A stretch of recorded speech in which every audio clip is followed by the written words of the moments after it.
Wales has said more male role models are needed to normalise talking about mental health. Speaking on a special episode of Radio 1's Life Hacks, Prince William urged people to learn to love themselves and said talking about mental health should be second nature to us all.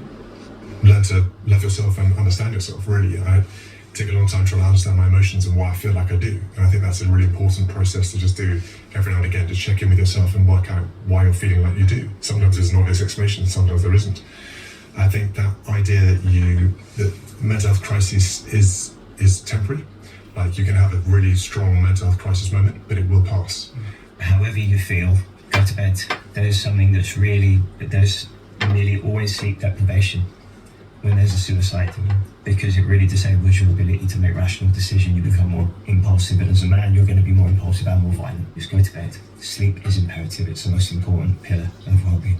I think as men we can be really hard on ourselves, and one thing that's helped me is the ability to hold two things at the same time, so I can take accountability for my own contribution to whatever mess I find myself in.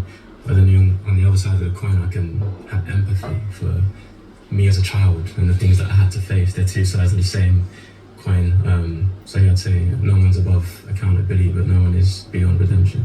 Regardless of how you might feel at the time, that you aren't alone. There's lots of people out there going through similar things. Everyone's got their own issues going on, and be open, communicate, just be honest with yourself and be honest with those around you about how you're feeling. Find your tribe, find your group of people who will be there to help and support you. Remember, there is hope, and there are many places that you can go. With support like James's Place and other organisations, they can be that little stepping stone that just gets you through that moment, and you wake up the next day and you feel completely different. And if we talk about that more and educate people more, then hopefully the idea of suicide keeps being pushed further and further away, because you know that tomorrow actually you might wake up and you might feel very different.